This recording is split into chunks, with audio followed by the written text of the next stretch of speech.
ভোর হচ্ছে চর কলাগাছিতে।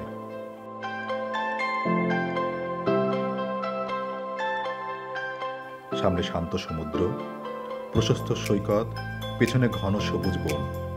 নির্জন এই দ্বীপে পাখির কলতান ও ঢেউয়ের শব্দ ছাড়া আর কোনো কোলাহল নেই।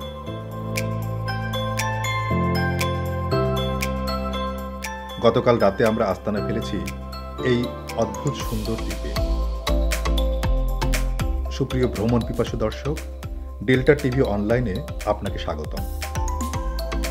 নদীমাতৃক বাংলাদেশে নদীগুলো হিমালয় থেকে বয়ে নিয়ে আসে বিপুল পরিমাণ পলিমাটি। এর সাথে নদী ভাঙনের মাটি যুক্ত হয়ে উপকূলবর্তী অঞ্চলে প্রতিনিয়তই তৈরি হচ্ছে অসংখ্য দ্বীপ। চর কলাগাছি ঠিক এইরকম একটা দ্বীপ। সকালে নাস্তা পানি পর্ব শেষে আমরা কিছুক্ষণ খোশ গল্প ও সেলফি ছবি তুলে ক্যাম্পিং সাইট ক্লোজ করে পরবর্তী গন্তব্য সোনারচর যাবার পরিকল্পনা করছি।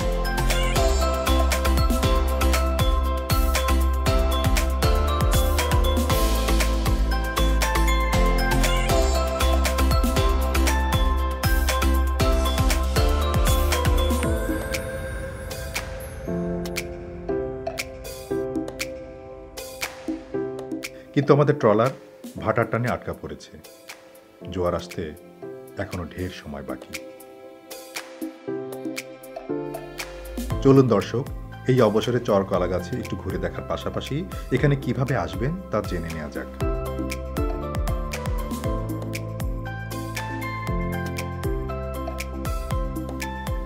এখানে আসতে ঢাকার সদরঘাট থেকে বেতুয়াগামী লঞ্চে আপনাকে চড়ে বসতে হবে। ভোর নাগাদ লঞ্চ আপনাকে পৌঁছে দেবে বেতুয়া। বেতুয়া হচ্ছে ভোলা জেলার সর্বদক্ষিণের উপজেলা চরফেশনের একটি লঞ্চ ঘাট। বেতুয়া থেকে হিউম্যান হলার করে আপনাকে যেতে হবে চর কচ্ছপিয়ার ঘাট। পথের মধ্যে চর ফ্যাশন থেকে চাল, ডাল, তেল, লবণ সহ নিত্য প্রয়োজনীয় যাবতীয় পণ্য কিনে সাথে করে নিয়ে আসতে হবে। চরাঞ্চলে আপনার খাবার দাবার আপনাকে রান্না করে খেতে হবে। জনমানব শূন্য হওয়ায় আপনি কোনো ধরনের পণ্য সামগ্রী কিনতে পারবেন না, একমাত্র মাছ ছাড়া, তাও শতভাগ নিশ্চিত নয়।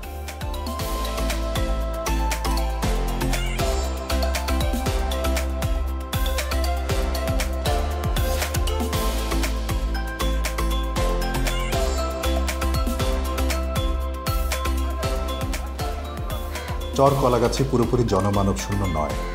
চরের একপাশে একটি শুটকির পল্লী আছে, আর এই শুটকির পল্লীকে কেন্দ্র করে জেলেদের বেশ আনাগোনাও আছে।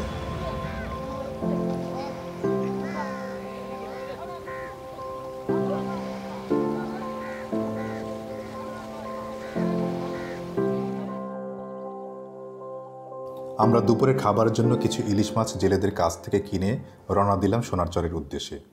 পেছনে আস্তে আস্তে ছোট হয়ে আসছে চর কলাগাছি। বাংলাদেশ সরকার 2011 সালের 24 ডিসেম্বর 2026 হেক্টর বনাঞ্চল নিয়ে গঠিত পুরো সোনারচরকে বন্যপ্রাণী অভয়ারণ্য হিসেবে ঘোষণা করে।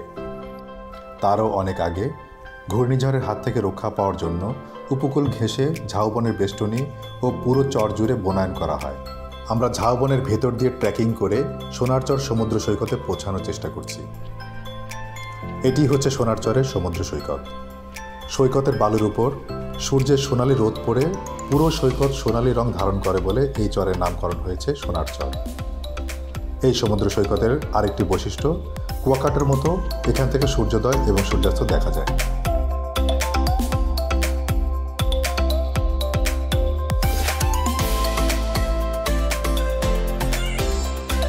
এই সরু পাকা সড়কটি শেষ প্রান্তে ট্রলার ঘাটে আমাদের অপেক্ষায় আমাদের ট্রলার।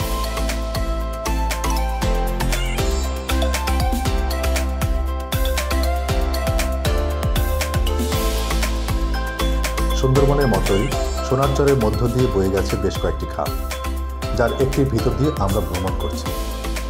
সুন্দরবনের ভিতর দিয়ে আপনি ভ্রমণ করছেন বলে আপনার ভুল হতেই পারে, কারণ সোনারচর ও চর কুকরিমুখী সম্মিলিতভাবে বাংলাদেশের দ্বিতীয় বৃহত্তম ম্যানগ্রোভ ফরেস্ট।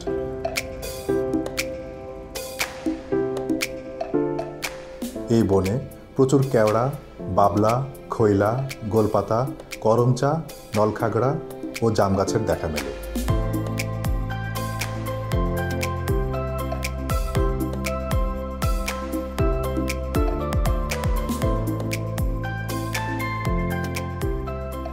দেখতেই পাচ্ছেন আমাদের বাবুর্চি সাহেব রান্নায় ব্যস্ত। এর কারণ আমাদের পরবর্তী গন্তব্য অনেক দূরে, সেখানে পৌঁছাতে পৌঁছাতে বিকেল হয়ে যাবে। এই বনে হরিণ, শূকর, বন্য মহিষ, শিয়াল, বনবিড়াল, বনমোরগ, গেচো বাঘ, বানর সহ নানান জীবজন্তুর বাস। তাছাড়া শীতকালে অতিথি পাখি সহ নানান দেশীয় পাখির কলতানে মুখরিত থাকে এই বনাঞ্চল। সংরক্ষিত বনাঞ্চলে প্রবেশের জন্য আপনাকে এবং আপনার ট্রলারকে নির্দিষ্ট অঙ্কের প্রবেশ ফি দিতে হবে। বনাঞ্চল সংরক্ষণের জন্য এখানে বন বিভাগের বিট অফিসার রয়েছে। আর কিছুক্ষণের মধ্যে আমাদের ট্রলার সোনারচর থেকে বঙ্গোপসাগরে গিয়ে পড়বে। আমাদের পরবর্তী গন্তব্য শিবচর। সোনারচর থেকে শিবচরের অবস্থান দক্ষিণ পূর্ব দিকে। ওখানে আমাদের পৌঁছাতে প্রায় 1.5 ঘন্টা ট্রলার যেতে হবে। আমাদের চারদিকে সীমাহীন সমুদ্র, কোথাও স্থলভাগে চিহ্ন নেই। হঠাৎ একটি জেলে নৌকার দেখা মিলল। তারও অনেক পর ওই যে বিন্দুর মতো স্থলভাগটি দেখছেন, ওটাই শিবচর।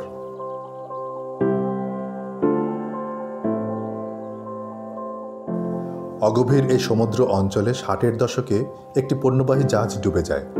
তারপর পলিমাটি জমে এই দ্বীপের সৃষ্টি। সামান্য কিছু জায়গা বাদে জোয়ারের সময় পুরো দ্বীপটি পানির নিচে চলে যায়। অল্প কিছু জায়গা বনাঞ্চল সৃষ্টি করা হয়েছিল, তাও এখন ভাঙনের সম্মুখীন।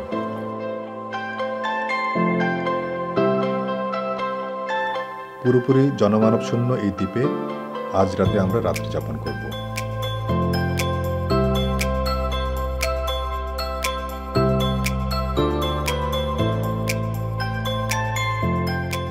সূর্য ডুবছে শিবচরে।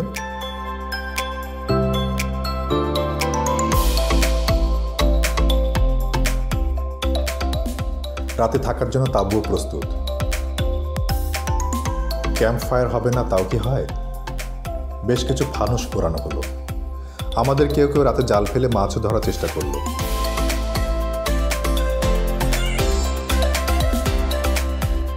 অন্যদিকে রান্নাবান্নার আয়োজন চলছে। ভোর হচ্ছে শিবচরে। ক্যাম্প সাইট গুটিয়ে এবার আমাদের ফেরার পালা। অসম্ভব রোমাঞ্চকর অভিজ্ঞতা নিয়ে উত্তাল সাগরে ভেসে ভেসে ফিরে যাচ্ছি আমাদের পরবর্তী গন্তব্য চর কুকরিমুখির উদ্দেশ্যে। সুপ্রিয় দর্শক মণ্ডলী, আমাদের পেছনে যে ঘন সবুজ বন দেখতে পাচ্ছেন, ওটাই হলো সোনারচর, যেখানে আমরা গতকাল ভ্রমণ করেছিলাম। এই বনকে পেছনে ফেলে আমরা পৌঁছাবো এ যাত্রায় আমাদের শেষ গন্তব্য চর কুকরিমুখরিতে।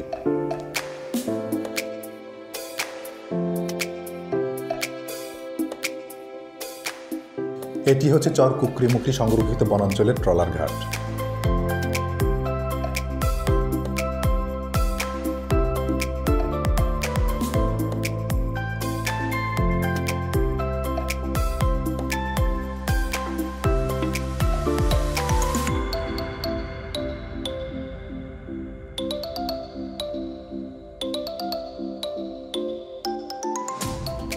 আমরা যাচ্ছি চরের দক্ষিণ দিকে শেষ অংশে, যেখান থেকে সংরক্ষিত বনাঞ্চলে শুরু। একসময় এই চরে প্রচুর কুকুর ও ইঁদুরের বসবাস ছিল। ইঁদুরকে স্থানীয় ভাষায় মেকুর বলে। সময়ের বিবর্তনে চরটি চর কুকরিমুখরি নামে পরিচিতি লাভ করে।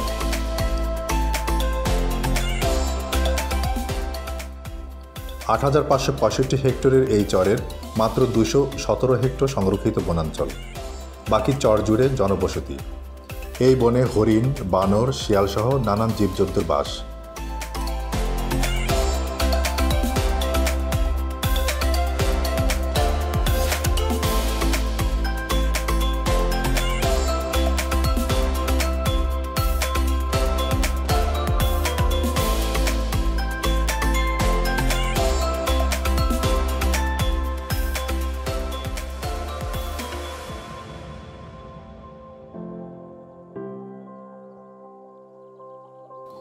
চরাঞ্চলে পানিতে মহিষের ঘাস খাওয়ার দৃশ্য স্বাভাবিক হলেও অনেকের কাছে একেবারে নতুন। আজ তাহলে এ পর্যন্তই। আমাদের এই ভিডিওটি ভালো লাগলে লাইক করুন, আপনার ভ্রমণ পিপাসু বন্ধু বান্ধবদের সাথে শেয়ার করুন। আমাদের ভিডিও সম্পর্কে কোনো মতামত জানাতে আমাদেরকে কমেন্ট করুন। সর্বোপরি সাবস্ক্রাইব করে বেলের আইকনটি চেপে আমাদের সঙ্গেই থাকুন। খোদা হাফেজ।